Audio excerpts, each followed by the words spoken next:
Hey folks, welcome back to Game Garbage, where we take a look at games, chat about the game news in the industry, and of course, stream for fun. Today we're talking about, Marathon. We haven't talked about Marathon for a while. I know other people have, but they've had a cumulative pretty big impairment loss of $765 million because of Bungie. And what that means is that, well, it basically wasn't as much as they thought. So just to be fairly quick here, Sony revealed, and Sony just had their earnings call on May 8th, and this is how we're learning this. But yeah, Sony revealed another 565 million in impairment losses is joining the 200 million it had announced previously in Q2. And yeah, they're still going to back Bungie's recent underperforming release of Marathon and continues to support the studio, which, man, if you've watched some of my previous videos, boy, it's been frustrating because it was never going to do well anyway. There's so many things working against it. And it's okay if you like the game. It's okay if other people hate it. But again, ultimately, the masses will decide. They will always choose. Also acknowledging that Bungie is not as valuable as an asset as Sony had thought it was when they bought them for $3.6 billion. And it keeps knocking that number down. So yeah, they're worth less than $3 billion now.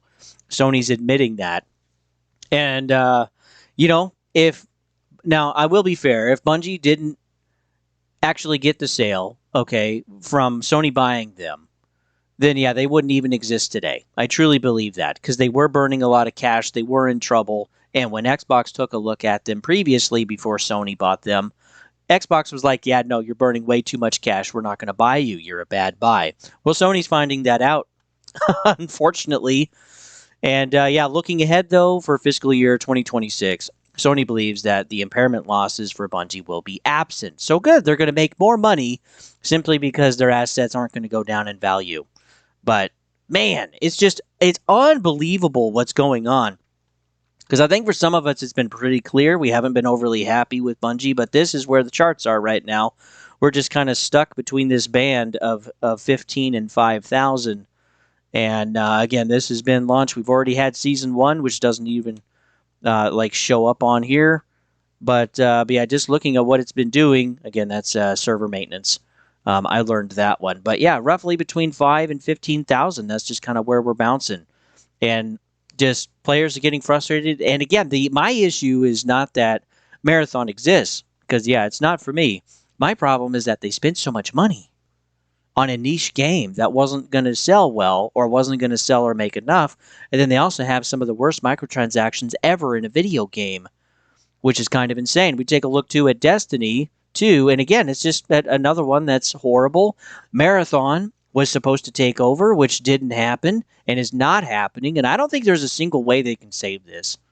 I mean, I don't care if they do free-to-play. I don't care if they redo the microtransactions and battle passes, if they add a PvE mode. I don't think there's really anything or cumulatively that actually saves this, because people generally just are not enjoying live service like they did. They also have less money, and they also have less time. So they want to play something that they can actually enjoy and be satisfied with. And again, for Bungie itself, I think the leadership should absolutely be stripped out of Bungie.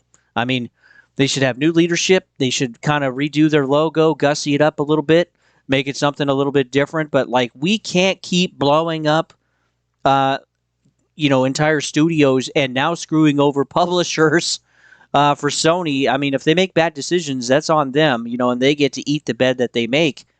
But holy cow, it's just, how many examples do we need? This is just unbelievable. We also had oh yeah, I did want to mention this as well. We take a look at the Steam reviews. It looks pretty high, but again, we had a few days where all of those reviews were deleted because of some language barrier adjustment that Steam was doing, and it didn't quite implement it very well, so they had to readjust it. They took a ton of reviews off, and so it would be a lot lower than this, but a lot of us kind of forget that, actually. But yeah, that's not the case. When we also take a look at Metacritic score, the other issue that we have is, well, a lot of critics waited until the end game of Cryo Archive and didn't actually rate it with the launch of the game. And so their reviews were like, wow, yeah, the map is really good. And yeah, it does. It looks really good, but it's brutal. And that ain't going to be for most people. And yeah, this is kind of where users are at. That's more accurate.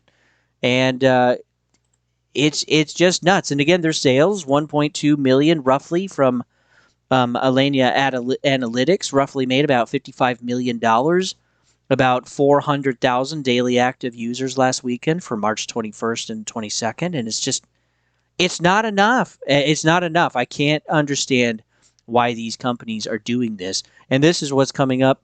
We already kind of had season 1, of course. We already had Cryo Archive, the ranked mode.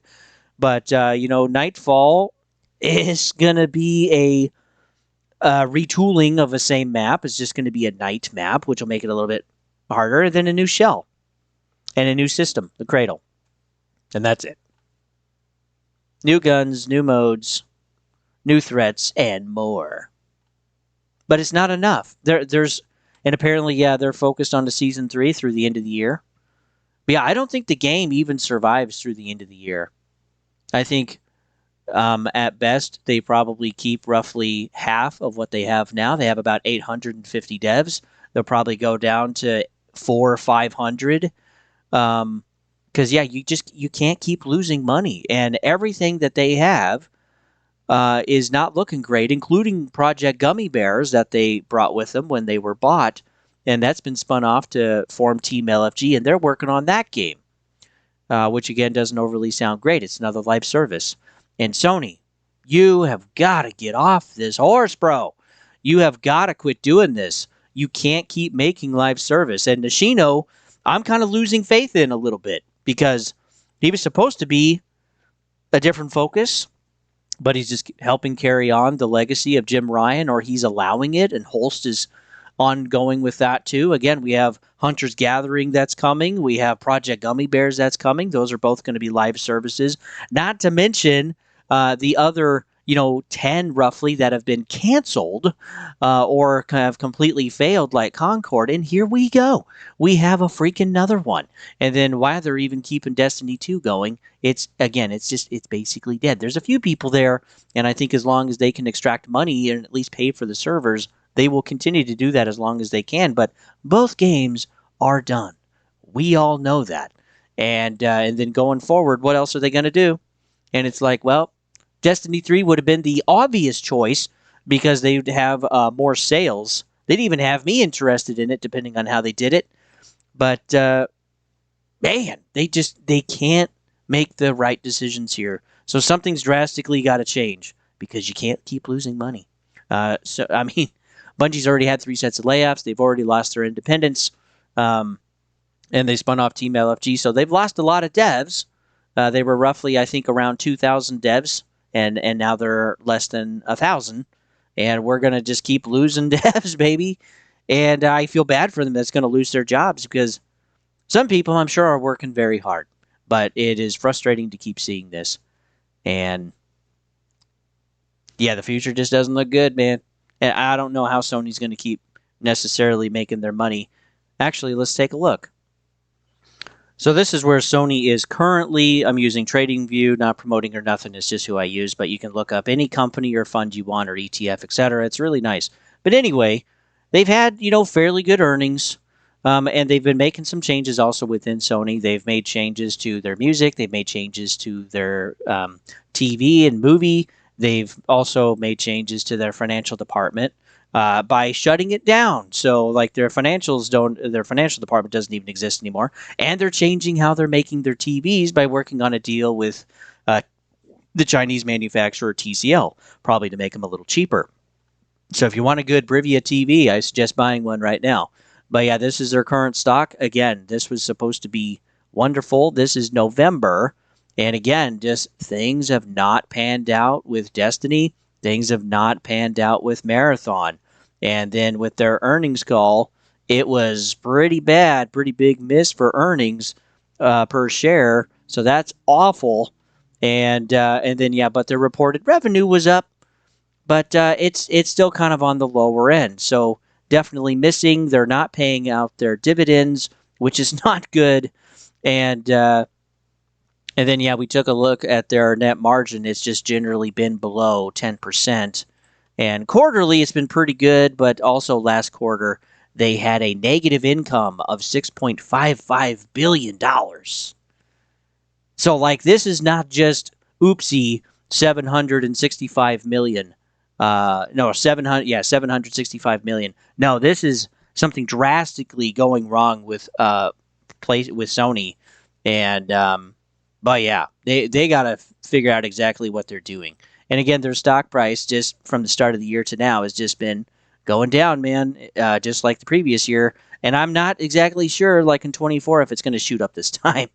I don't necessarily think that's going to work. And yeah, we have a problem. We definitely have a problem. So anyway, thanks for tuning in, guys. I'll catch you on the next one.